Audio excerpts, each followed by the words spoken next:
வணக்கம் உறவுகளே, அனைவருக்கும் இனிய காலை வணக்கம். இந்த வீடியோ பார்க்குற எல்லாருமே ஹாப்பி அண்ட் ஹெல்த்தியாக இருப்பீங்கன்னு நம்புகிறேன்.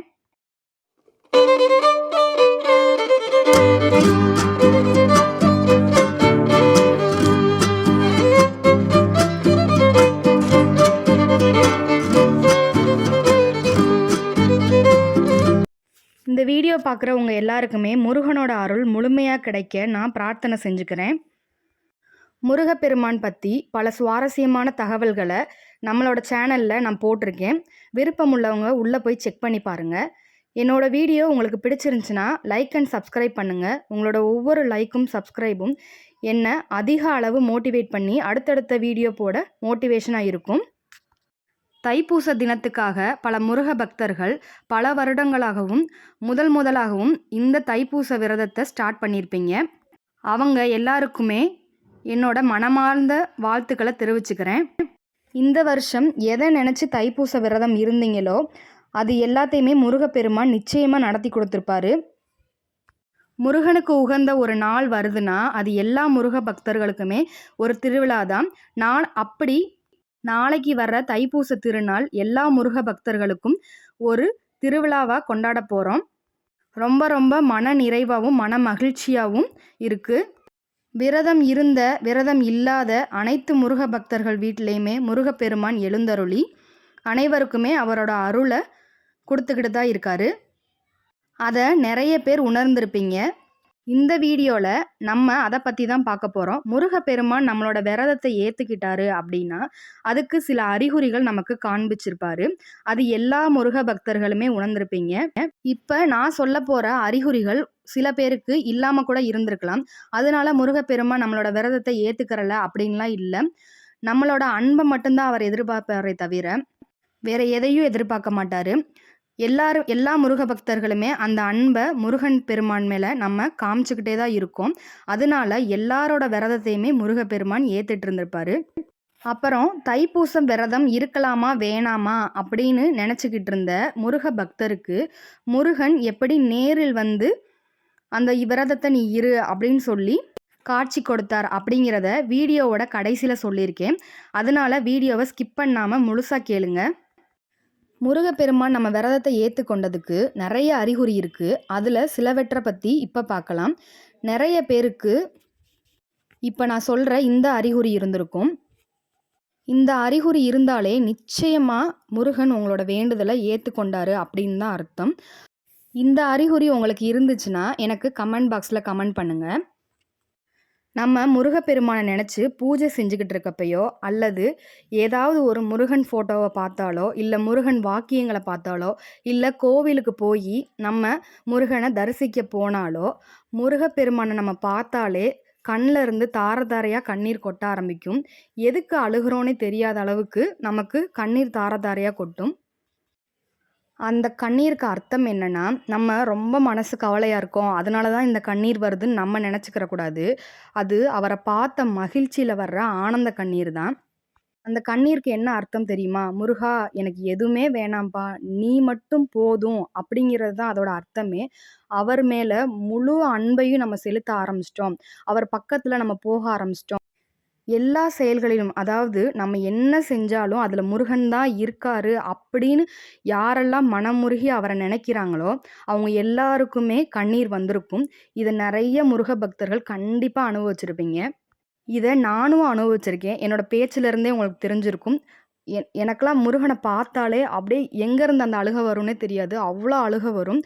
நான் முன்னெல்லாம் ரொம்ப பக்தியாக தான் இருப்பேன். ஆனால் முருக பக்தர் ஆனதுக்கப்புறம் தான் எனக்கு இவ்வளோ கண்ணீர் வரதே, சாமி கும்பிட ஆரம்பிச்சு இவ்வளோ கண்ணீர் வரும் அப்படிங்கிறதே எனக்கு இப்போ தான் தெரிய ஆரம்பிச்சிருக்கு. இதுக்கு நான் ஒரு இன்சிடென்ட் சொல்கிறேன். நான் பழனி மலைக்கு போனப்போ முருகனை இந்த அளவுக்குலாம் நான் தரிசனம் பண்ணதே இல்லை. எத்தனையோ வருஷம் நான் போயிருக்கேன். சின்ன வயசுலேருந்தே நான் பழனிக்கு போயிருக்கேன்னு உங்களுக்கு முன்னாடியே தெரியும். ஆனால் நான் முருகனை நல்லா ஒரு 1/4 மணி நேரமாவது நின்று தரிசிச்சுட்டு வர்றேன். அப்போல்லாம் எனக்கு அழுகையே வரல. ஆனால் வெளியில் கொஞ்ச நேரம் உட்காந்துட்டு தான் போகணும் அப்படின்னு சொல்லுவாங்கள்ல, அந்த இடத்துக்கு தங்க கோபுரத்தை பார்க்குறேன். என்னால் கண்ட்ரோலே பண்ண முடியல. அதுவும் இல்லாமல் அழகான பழனிமலை ஆண்டவா அந்த பாட்டை பாடிக்கிட்டே என்ன அறியாமல் அழுதுகிட்டே இருக்கேன். என்னோடய ஹஸ்பண்ட் எவ்வளோ கண்ட்ரோல் பண்ணுறாங்க, ஆனால் என்னால் கண்ட்ரோலே பண்ண முடியாமல் அவ்வளோ அழுகிறேன். அப்போலாம் தெரியல. முருகன் மேலே இவ்வளோ பக்தியா இருக்கந்தா இப்படி வந்து கண்ணீர் வரும்னு எனக்கு தெரியாது. எங்க அக்காகிட்ட வந்து, "அக்கா நான் வந்து கோயில்ல போய் உட்காந்து அழுதுட்டேன்க்கா. இது எதுவும் ஒரு அபசகுனமா? எனக்கு தெரியல." அப்படின்னு சொல்லி கேட்குறப்ப, எங்க அக்கா தான் சொன்னாங்க, "இல்லடி, அவர் மேல உண்மையான பக்தி இருக்கவங்க எல்லாருக்குமே அந்த கண்ணீர் வரும். அதனால நீ ரொம்ப சந்தோஷமா தான் இருக்கணும். அவர பார்த்ததுனால தான் உனக்கு அந்த கண்ணீர் வந்திருக்கு." நீ முழுமையான முருக பக்தர் ஆயிட்டன்றதுக்கு முதல் அறிகுறியே இதுதாண்டி. அதனால நீ ரொம்ப சந்தோஷமாவே இருக்கலாம் அப்படின்னு சொல்லி எங்க அக்கா சொன்னாங்க. இதுதான் முதல் அறிகுறியே முருகன் நம்மளோட விரதத்தை ஏத்துக்கிட்டாரு அப்படின்னு. 2வது நம்ம பூஜை செஞ்சுக்கிட்டு இருப்போம். அதாவது நம்ம ஏதாவது ஒரு விஷயத்த நெனச்சு தான் நம்ம இந்த விரதத்தவே ஸ்டார்ட் பண்ணியிருப்போம். அந்த விஷயத்துக்காக நம்ம பூஜை முருகனுக்கு செஞ்சுக்கிட்டே இருக்கப்ப, நம்ம நல்லா தான் பூ வச்சிருப்போம். அந்த பூ என்ன செய்யும்னா, முருகனோட ஃபோட்டோல இருந்து கீழ விழுகும். இதையும் நெறைய முருக பக்தர்கள் நீங்க பூஜை செஞ்சுட்டு இருக்கப்ப கண்டிப்பா பார்த்துருப்பீங்க. இதுக்கு உதாரணமும் நான் எங்கேருந்து சொல்லலை. எங்க வீட்ல நடந்த இன்சிடெண்ட்ட தான் சொல்றேன். எங்க அம்மா ஒரு விஷயத்த நெனச்சு இந்த தைப்பூச விரதம் இருந்துக்கிட்டே இருக்காங்க. ஆனா, அது நடக்குமா? நடக்காதா? அப்படின்னு பயங்கரமான மனக்குழப்பத்திலேயே இருந்துக்கிட்டே இருந்தாங்க. ஆனா, தினமுமே வேல்மாறல், திருப்புகழ் இது எல்லாமே படிச்சுக்கிட்டே தான் இருக்காங்க. ஆனா, முருகன் எந்த அறிகுறியுமே காட்டல. ஒருவேளை இந்த விஷயமே நடக்காதா? அப்படின்னு சொல்லி எங்க அம்மா பயங்கரமான குழப்பத்தில இருந்தாங்க. அப்ப ஒரு நாள் பூஜையெல்லாம் முடிச்சுட்டு, முருகப்பெருமானோட ஃபோட்டோவ பார்த்து, "அப்பா எனக்கு ஏதாவது ஒரு அறிகுறி காட்டுப்பா. அந்த விஷயம் நடக்குமா? நடக்காதா? அப்படின்னு நீ தான்ப்பா சொல்லணும்." அப்படின்னு சொல்லி அம்மா அவர பார்த்து வேண்டிட்டு இருக்கப்ப, அ ஒரு பூ அதாவது செவ்வந்தி பூ அவரோட ஃபோட்டோல இருந்து கீழ விழுந்திருக்கு. அம்மா ரொம்ப ரொம்ப ஹேப்பியா எனக்கு ஃபோன் போட்டு சொன்னாங்க. இந்த மாதிரி முருகன் வந்து உத்தரவு குடுத்துட்டாரு. அப்ப நம்ம நெனச்ச விஷயம் கண்டிப்பா நடக்கும் அப்படின்னு சொல்லி அம்மா ஃபோன் போட்டு சொன்னாங்க. எனக்கும் ரொம்ப சந்தோஷமா இருந்துச்சு. அந்த விஷயமும் அம்மாக்கு நடந்துருச்சு. பூ கீழ விழுகிறது நல்ல சகுனம் அப்படின்னு சொல்லுவாங்க. அத முருகப்பெருமான் தைப்பூசத்துக்கு முன்னாடியே அந்த விஷயத்த அம்மாக்கு நடத்தி குடுத்துட்டாரு. முருகப்பெருமான் நம்மள சோதிப்பாரே தவிர நிச்சயமா கைவிட மாட்டாரு. 3வது அறிகுறி, விரதம் இருக்கும் இந்த காலங்கள்ல எல்லா முருக பக்தர்களுமே அருகில இருக்க முருகன் கோவிலுக்கு நிச்சயமா போய் தரிசிச்சுட்டு வருவீங்க. அப்படி போறப்ப, பூஜைக்கு தேவையான பொருட்கள் எல்லாத்தையுமே நம்ம கோவிலுக்கு எடுத்துட்டு போவோம். அப்படி போறப்ப, நம்மளோட பூஜை கூடையில நம்ம கொண்டு போன பொருள தவிர ஏதாவது ஒரு பொருள் நிச்சயமா அந்த பூஜை கூடையில இருந்திருக்கும். அது எது வேணா இருக்கலாம். உதாரணத்துக்கு எலுமிச்சம்பழம் இருக்கலாம். இல்ல முருகனுக்கு ரொம்ப பிடித்தமான விபூதி இருக்கலாம். நம்ம குருக்கள்ட்ட இருந்து விபூதி வாங்கியிருப்போம். அது அல்ல. அந்த பூஜை கூடையில விபூதி, லெமன் ஏதாவது இருந்துச்சுன்னா, அதுவும் முருகன் நம்மளோட விரதத்தை ஏத்துக்கிட்டதுக்கான அறிகுறி தான். இந்த தைப்பூச விரதம் எல்லா முருக பக்தர்களும் ஏதாவது ஒரு விஷயத்த நெனச்சு விரதம் இருப்போம். எனக்கு அது வேணும், இது வேணும் அப்படின்னு ஏதாவது ஒரு விஷயத்த நெனச்சு தான் எல்லா முருக பக்தர்களுமே இந்த விரதத்த மேற்கொண்டுட்டு இருப்பீங்க. ஆனா, நம்ம ஒவ்வொரு நாளும் பூஜை செய்றப்ப நம்மகிட்ட ஒரு மாற்றம் தெரியும். நிச்சயமா தெரியும். நம்மளோட மனசு விரதம் இருக்க ஸ்டார்ட் பண்ண அன்னைக்கு எப்படி இருந்துச்சோ, அந்த மாதிரி இப்ப கண்டிப்பா இருக்காது. எல்லாருக்குமே ஒரு மன அமைதியும், அடுத்தவங்களோட சூழ்நிலைகள புரிஞ்சுக்கிற பக்குவத்தையும் இப்ப எல்லாருமே உணர்ந்துகிட்டு இருப்பீங்க. அப்படி இருந்தா எனக்கு கமெண்ட் பாக்ஸ்ல கமெண்ட் பண்ணுங்க. என்ன பொறுத்த வரைக்கும் இதுதான் மிகப்பெரிய அறிகுறியே, முருகன் நம்மளோட விரதத்தை ஏத்துக்கிட்டாரு அப்படின்னு. இந்த அறிகுறியோட அர்த்தம் என்ன தெரியுமா? "முருகா எனக்கு நீ மட்டும் போதும்பா. எனக்கு வேற எதுவுமே வேணாம். உன்னோட அன்பு முழுசா எனக்கு கிடைச்சா போதும். நான் உன்னோட பாதத்த சரணடைஞ்சா போதும்." அப்படிங்கிறது தான் இதோட அர்த்தமே. இந்த தைப்பூசம் விரதம் இருக்கும் காலங்கள்ல நிச்சயமா எதிர்பார்க்காத விதமா முருகன் கோவிலுக்கு, அதாவது திருச்செந்தூருக்கோ, பழனிக்கோ இந்த மாதிரி பெரிய பெரிய கோவில்களுக்கு போற வாய்ப்பு கிடைக்கும். அதாவது தைப்பூச விரதம் இருக்கவங்க எல்லாருமே பழனிக்கும், திருச்செந்தூருக்கும் போகணும் அப்படின்னு சொல்லி தான் மாலை போட்டிருப்பீங்க. நான் அவங்கள சொல்லல. 48 நாள் விரதம் இருக்கிறவங்களா இருக்கட்டும், 21 நாள் விரதம் இருக்கிறவங்களா இருக்கட்டும், இவங்க எல்லாருமே நம்ம தைப்பூசம் விரதம் இருந்து பக்கத்துல இருக்க முருகன் கோவிலுக்கு போயி, நம்மளோட பூஜைய நிறைவு செஞ்சுக்கலாம் அப்படின்னு நெனச்சுக்கிட்டு இருக்காங்களா, அவங்களுக்காக சொல்றேன். திடீர்னு எதிர்பார்க்காத விதமா பழனிக்கு போறதுக்கான வாய்ப்போ, திருச்செந்தூருக்கு போறதுக்கான வாய்ப்போ, யார் மூலமாவது உங்களுக்கு நிச்சயமா வந்திருக்கும். இதுவும் முருகப்பெருமான் நம்மளோட விரதத்த ஏத்துக்கிட்டாரு அப்படிங்கிறதுக்கான மிகப்பெரிய அறிகுறி தான். இந்த தைப்பூச விரதம் இருக்கும் காலத்துல முருகப்பெருமான் நிச்சயமா உங்க கனவுல காட்சி கொடுத்திருப்பாரு. அதுவும் முருகனை நீங்கள் என்னவாக நினைத்து வேண்டுறீங்களோ அதே உருவத்தில் உங்களுக்கு காட்சி கொடுத்துருப்பாரு. அதாவது சிலருக்கு குழந்தையாகவோ, சிலருக்கு அப்பாவாகவோ, சிலருக்கு அண்ணனாகவோ, சிலருக்கு தாயாகவோ, எப்படி நீங்கள் நினைக்கிறீங்களோ அதே உருவத்தில் உங்கள் கனவுல வந்து நிச்சயமாக காட்சி கொடுத்துருப்பாரு. என்னோட சப்ஸ்கிரைபர் ஒருத்தவங்களோட கனவுல முருகப்பெருமான் ஒரு வாலிப பையனா, அதாவது அவங்க வீட்டு பக்கத்தில் இருக்க பையனா ஒரு பச்சை வேஷ்டி கட்டிட்டு வந்து அவங்களுக்கு நெத்தியில் விபூதி பூசி விட்டுட்டு, இனி உன்னோட வாழ்க்கையில் எல்லா நேரத்துலையும் நான் உன் கூட தான் இருப்பேன், அதனால் நீ எதை தொட்டாலும் உனக்கு வெற்றி மட்டும்தான் இருக்கும் அப்படின்னு சொல்லியிருக்காரு. அவங்க இந்த பூஜை இருந்ததுக்கு காரணமே நமக்கு என்ன நடந்தாலுமே அது கஷ்டத்தில் தான் போய் முடியுது அப்படின்னு யோசிச்சு தான் அந்த விரதமே இருக்க ஸ்டார்ட் பண்ணியிருக்காங்க. ஆனால் அவங்களுக்கு 1 மாதம் முடிகிறதுக்குள்ளவே முருகன் கனவுல காட்சி கொடுத்து அவங்களுக்கான பதிலையும் கொடுத்துருக்காரு. கனவுல வந்த அந்த வாலிப பையன் முருகன் தான் அப்படின்னு ஏன் சொல்கிறேன்னா, முருகனுக்கு உகந்த கலரே பச்சை கலர் தான். அதே கலரில் வேஷ்டி போட்டு அந்த பையன் வந்து விபூதி பூசி விட்டுருக்காரு. அதுவும் முருகனுக்கு ரொம்ப பிடித்தமான விபூதியும் கனவுல காட்சி கொடுத்தனால அது கண்டிப்பாக முருகன் தான். பச்சை கலருக்கு உகந்த கடவுள் யாரு? நம்ம முருகப்பெருமான் தான். பச்சை வந்து செழுமையை குறிக்கும். அதுக்கு என்ன அர்த்தம் அப்படின்னா, முருக பக்தர் எல்லாரோட வாழ்க்கையுமே செழுமையாக தான் இருக்கும் அப்படிங்கிறதுக்காகத்தான் முருகனுக்கு ரொம்ப பிடித்தமான கலர் பச்சை நிறம். இந்த மாதிரி முருகன் நிச்சயமாக உங்கள் கனவுலையும் காட்சி கொடுத்து நீங்கள் எந்த பிரச்சனைக்காக விரதம் இருக்க ஆரம்பிச்சிங்களோ அதுக்குரிய சொல்யூஷனை நிச்சயமாக கொடுத்துருப்பாரு. நீங்கள் நினச்ச எல்லா காரியங்களையுமே விரதம் முடிகிறதுக்குள்ளேயே உங்களுக்கு நடத்தியும் கொடுத்துருப்பாரு. இது வரைக்கும் முருகன் உங்கள் கனவுல வரலை அப்படின்னா கண்டிப்பாக திருப்புகழ் பாடுங்க. திருப்புகழில் எந்த பாடல் பாடினாலும் முருகனுக்கு அது ரொம்ப ரொம்ப ரொம்ப பிடிச்சமான ஒன்று. அவரை புகழ்ந்து புகழ்ந்து பாடணும் தான் முருகன் ஆசைப்படுவார். அதனால திருப்புகழ் படிச்சிங்கன்னா கண்டிப்பாக அன்னைக்கு நைட்டே உங்களுக்கு முருகன் கனவுல காட்சி கொடுப்பாரு. இதுவும் முருகப்பெருமான் நம்மளோட விரதத்தை ஏற்றுக்கிட்டதுக்கான பெரிய அறிகுறி தான். விரதம் இருக்கும் இந்த காலத்தில் சில பேருக்கு சில சோதனைகள் வந்திருக்கலாம். இனிமேல் நம்ம விரதமே இருக்கக்கூடாது அப்படிங்கிற அளவுக்கு கூட சிலருக்கு சோதனைகள் வந்திருக்கலாம். அப்படி சோதனை வர்றப்ப, ஏன் முருகா என்னை மட்டும் இப்படி சோதிக்கிற, உனக்காக விரதம் இருக்க இந்த காலத்தில் விரதமே இருக்கக்கூடாதுன்னு நினைக்கிற அளவுக்கு ஏன் எனக்கு சோதனை கொடுக்குற அப்படின்னு சொல்லி நம்ம நினச்சிக்கிட்டு இருப்போம். அப்படி நினச்சிக்கிட்டு இருக்கப்ப திடீர்னு பார்த்தீங்கன்னா உங்களுக்கு முருகனே பதில் சொல்கிற மாதிரி, நீங்கள் எந்த பிரச்சனைக்காக அப்படி கலங்கி போய் நின்னீங்களோ அதுக்குரிய பதிலவே முருகப்பெருமான் ஏதாவது ஒரு வாக்கியத்தின் மூலமாக உங்களுக்கு நிச்சயமாக கொடுத்துருப்பாரு. ஒரு உதாரணமாக, நீ எதை நினச்சும் கவலைப்படாத, நான் உன் கூடவே தான் இருக்கேன் அப்படின்ற மாதிரி ஏதாவது ஒரு வாக்கியம், எந்த வாக்கியமாக இருக்கட்டும், முருகனோட வாக்கு அப்படின்னு சொல்லிட்டு உங்கள் கண்ணில் பட்டிருக்கும். இதுவும் முருகன் உங்களோட விரதத்தை ஏற்றுக்கிட்டதுக்கான அறிகுறி தான். அதுக்கப்புறம் வீட்டில் பூஜை செஞ்சுக்கிட்டு இருக்கப்ப நீங்கள் எதை நினச்சி பூஜை செய்கிறீங்களோ அது நடக்க போகுது அப்படின்னு அறிகுறி காட்டுறதுக்காக பல்லி சத்தமோ குருவி சத்தமோ நிச்சயமாக நீங்கள் கேட்டிருப்பீங்க. நிறைய பேருக்கு பல்லியை பார்த்தாலே பிடிக்காது. பல்லியை ஐயோ அடித்து துரத்திடணும், வெளியில் பற்றி விட்டுறணும், அடிச்சிடணும் அப்படின்னு தான் நிறைய பேர் யோசிப்பாங்க. ஆனால் அப்படி யோசிக்காதீங்க. அது முருகப்பெருமான் உங்களுக்கு கொடுக்குற அறிகுறி தான். இந்த விஷயம் உனக்கு நடக்க போகுது அப்படின்றதுக்கு முருகப்பெருமான் கொடுக்குற அறிகுறி தான். நம்ம வீட்டில் பள்ளி இருந்தால் அங்கே குலதெய்வ நடமாட்டம் இருக்குது அப்படின்னு சொல்லுவாங்க. குலதெய்வமே இல்லாத நிறைய பேர் இருப்பாங்க. அவங்களுக்கெல்லாம் குலதெய்வமாக இருக்கிறவர் நம்ம முருகப்பெருமான் தான். அதனால அந்த பள்ளி முருகப்பெருமான் தான். அதை விரட்டணும்னு நினைக்காதீங்க.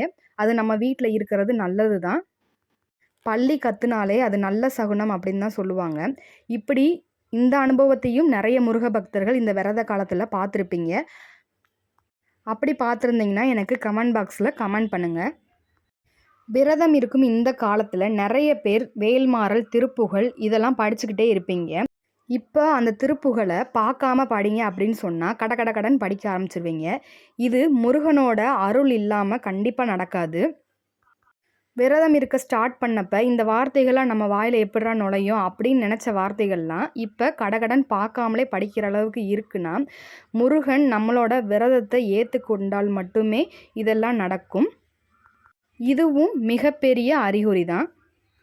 அந்த பாடல்களை மனப்பாடம் பண்ணுறதை விட அதோட அர்த்தமும் சேர்ந்து நமக்கு புரிய ஆரம்பிக்கும். அப்போ தான் முருகன் நம்ம கூட ரொம்பவே கனெக்டடாக இருக்காரு அப்படிங்கிறதுக்கு அர்த்தம். அடுத்த அறிகுறி என்னன்னா, நம்ம முருகன் கோயிலுக்கு போயிருக்கப்ப, அந்த கோயில்ல என்னென்ன சிறப்பு பூஜைகள் இருக்குன்னு நம்ம ஏதாவது போர்டுல எழுதியிருப்பாங்க. அத பார்த்து நம்ம தெரிஞ்சுக்கலாம். ஆனா, அந்த கோவிலுக்கு நம்ம எத்தனையோ முறை போயிருப்போம். ஆனா, அந்த அர்ச்சகர் நம்மகிட்ட பேசியிருக்க மாட்டாரு. ஆனா, நம்ம சாமி கும்பிட்டுக்கிட்டு இருக்கும்போது, அந்த அர்ச்சகர் நாளைக்கு முருகனுக்கு சிறப்பு பூஜை ஒண்ணு இருக்கு. அதுல நீங்க கலந்துக்கிறணும். அதுக்கு தேவையான பூஜை பொருட்கள் உங்களால முடிஞ்ச பொருட்கள நீங்க வாங்கி குடுங்க. அப்படின்னு சொல்லி அவராவே கேட்பாரு. அது ஏன் அப்படின்னா, நீங்க இந்த விரதம் இருக்க காலங்கள்ல முருகன் மேல அவ்வளோ அன்பு வச்சிருப்பீங்க. அந்த பூஜையில நீங்க கலந்துக்கிறணுங்கிறது முருகனோட உத்தரவு. அதனால தான் என்னைக்குமே பேசாத அந்த அர்ச்சகர் அன்னைக்கு வந்து உங்ககிட்ட பேசியிருப்பாரு. இதுவும் நம்மளோட விரதத்த முருகன் ஏத்துக்கிட்டாரு அப்படிங்கிறதுக்கான அர்த்தம் தான். இப்ப நான் சொன்ன அறிகுறிகள்ல ஏதாவது ஒரு அறிகுறி இருந்தாலும், முருகன் உங்களோட தைப்பூச விரதத்த ஏத்துக்கிட்டாரு அப்படிங்கிறதுக்கான அறிகுறி தான். இப்போ தைப்பூசம் விரதம் இருக்கலாமா? வேண்டாமா? அப்படின்னு யோசிச்சுக்கிட்டு இருந்த முருக பக்தருக்கு, முருகர் எப்படி நேர்ல காட்சி கொடுத்தாரு அப்படிங்கிறத பத்தி தான் இப்ப பார்க்க போறோம். அந்த முருக பக்தர் வேற யாருமே இல்ல. எனக்கு முருகன பத்தி எல்லாமே சொல்லிக் கொடுத்த என்னோட அக்கா தான். எங்க அக்கா பொங்கலுக்கு ஒரு 6 நாள் லீவ் இருக்கு அப்படிங்கிறதுக்காக சென்னையிலேருந்து தேனிக்கு வந்திருந்தாங்க. திரும்ப லீவ் முடிச்சுட்டு சென்னைக்கு திருப்பி போன அன்னைக்கே எங்கள் பாப்பா ஏஜ் அட்டெண்ட் பண்ணிட்டா. அப்போ அது தீட்டு வீடு அப்படின்னு சொல்லுவாங்க. ஆனால் எங்கள் அக்காவுக்கு முருகன்னா ரொம்ப ரொம்ப பிடிக்கும். ஐயோ, நம்மளால் தைப்பூச விரதம் இருக்க முடியலையே அப்படின்னு சொல்லி யோசிச்சுக்கிட்டே இருந்திருக்காங்க. அப்போ என்ன பண்ணலாம் அப்படின்னு சொல்லி யோசிச்சுக்கிட்டு இருந்தவங்களுக்கு அங்கே ஃபங்க்ஷன் வைக்கிறப்ப அந்த ஃபங்க்ஷனுக்கு ஒருத்தவங்க முருகன் சிலையை கிஃப்டாக கொடுத்துருக்காங்க. உள்ளே என்ன கிஃப்ட்டுக்குள்ளே என்ன இருக்கும் அப்படின்றது யாருக்குமே தெரியாதுல்ல. வீட்டில் வந்து எல்லா வேலையும் முடிச்சுட்டு அந்த கிஃப்ட்டை பிரித்து பார்க்குறப்ப முருகனோட சிலை இருந்திருக்கு. அப்போ எவ்வளோ ஆச்சரியமாக இருந்திருக்கும். அப்போ முருகன் வந்து எங்கள் அக்காவுக்கு நீ தைப்பூச விரதம் இருக்கலாம் அப்படின்னு உத்தரவு கொடுத்தது தான் அது அர்த்தம். எங்கள் அக்கா ரொம்ப ரொம்ப ஹாப்பியாக என்கிட்டயே அதை ஷேர் பண்ணாங்க. நான் எங்கள் அக்கா கிட்ட கேட்டு தான் என்னோட சேனலில் இருக்க முருக பக்தர்களுக்கு இதை சொல்லலாமா அப்படின்னு சொல்லி கேட்டுட்டு தான் இதை நான் போடுறேன். முருகனோட பெருமைகளை சொல்கிறதுக்கு நான் தடை போடுவேனா? தாராளமாக சொல்லு அப்படின்னு சொல்லி எங்கள் அக்கா சொன்னாங்க. அதனால தான் இந்த விஷயத்த ஷேர் பண்ணணும் உங்ககிட்ட அப்படின்னு நினச்சி சொல்லிக்கிட்டு இருக்கேன். இந்த கலியுகத்தில் முருகன் பேசுகிற தெய்வங்க. கண்டிப்பாக ஏதாவது ஒரு நேரத்தில் ஏதாவது ஒரு விஷயத்தின் மூலமாக கண்டிப்பாக நமக்கு முருகன் நான் உங்கள் கூட தான் இருக்கேன் அப்படின்னு சொல்லி அறிகுறி காமிச்சுக்கிட்டே தான் இருப்பார். எனக்கு எங்கள் அக்கா சொன்னப்போ ரொம்ப ரொம்ப ஆச்சரியமாக இருந்துச்சு. அந்த வீட்டுக்கு, அதாவது தீட்டு வீடுன்னு சொல்கிறாங்கல்ல, அந்த வீட்டுக்கு முருகனே வந்து கலந்துக்கிற அளவுக்கு அவ்வளோ தீவிர பக்தையாக இருந்தால் மட்டும்தானே அவர் வர முடியும். அதனால எங்கள் அக்கா என்கிட்ட சொன்னோன்னே ரொம்ப ரொம்ப ஆச்சரியமாக இருந்துச்சு. அப்போ எங்கள் அக்கா எந்த அளவுக்கு முருகன் மேலே அன்பாக இருக்காங்க அப்படிங்கிறத நான் புரிஞ்சுக்கிட்டேன். அதனால முருகனை முழு நம்பிக்கையாக நம்ம அன்பு செலுத்தினோம்னா அவர் கண்டிப்பாக நம்மளோட வேண்டுதல்களை கேட்பாரு. என்னோட கமெண்ட்ஸ்லேயே நிறைய பேர் என்ன சொல்லியிருந்தாங்கன்னா, நானும் தாங்க நீங்கள் சொல்கிற முறைப்படி எல்லாமே முருகனை வழிபடுறேன், பாலாபிஷேகம் பண்ணுறேன், திருப்புகழ் படிக்கிறேன், வேல்மாறல் படிக்கிறேன். ஆனால் எனக்கு மட்டும் எதுவுமே மாற மாட்டேங்குது அப்படின்னு சொல்லி நிறைய பேர் கமெண்ட் பண்ணியிருந்தீங்க. ஒரு சிலர் என்கிட்ட நேரடியாக சொன்னது, எல்லாமே நான் பண்ணி எனக்கு எதுவுமே மாற மாட்டேங்குது, நான் அவ்வளோ பாவம் பண்ணிட்டேனா, இல்லை முருகனுக்கு என்னை பிடிக்கலையா அப்படின்னு சொல்லி நிறைய பேர் என்கிட்ட சொல்லியிருக்காங்க. அப்படிலாம் இல்லைங்க. நம்ம எல்லாருமே முருகப்பெருமானோட குழந்தைங்க தான். அவரை முழுமையாக நம்பி ஒரு செயலை நம்ம செய்கிறோம் அப்படின்னா, இன்னைக்கு இல்லாட்டியும் அது என்னைக்காவது ஒரு நாள் நிச்சயமாக நமக்கு முருகன் நடத்தி கொடுப்பாரு. அதுவும் நமக்கு தேவையா? அது நம்ம வாழ்க்கைக்கு தேவையா? இதனால நமக்கு வேற ஒரு பிரச்சனை வருமா? அப்படிங்கிறது முருகனுக்கு கண்டிப்பாக தெரியுங்க. அதனால நமக்கு எது தேவையோ, நம்ம வாழ்க்கைக்கு எதை கொடுத்தா நம்ம மகிழ்ச்சியாக இருப்போம் அப்படிங்கிறத முருகன் கண்டிப்பாக நமக்கு கொடுப்பாரு.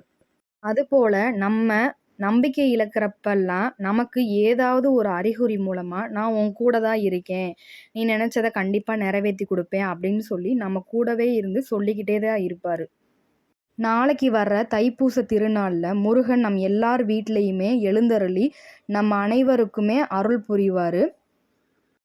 வேலுண்டு வினையில்லை, மயிலுண்டு பயமில்லை, குகனுண்டு குறைவில்லை, கந்தனுண்டு கவலை இல்லை, பாலாபிஷேக பிரியனுக்கு அரோகரா, செப்பிய நாவை செவ்வேல் காக்க. இந்த வீடியோ உங்களுக்கு இன்ட்ரெஸ்டிங்காக இருந்திருக்கும்னு நம்புகிறேன்.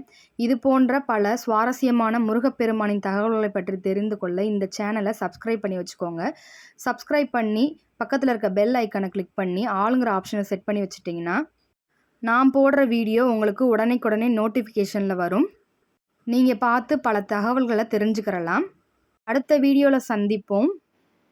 நாளைக்கு தைப்பூச திருநாள் கொண்டாடுற அனைத்து முருக பக்தர்களுக்கும் தைப்பூச திருநாள் நல்வாழ்த்துக்கள்.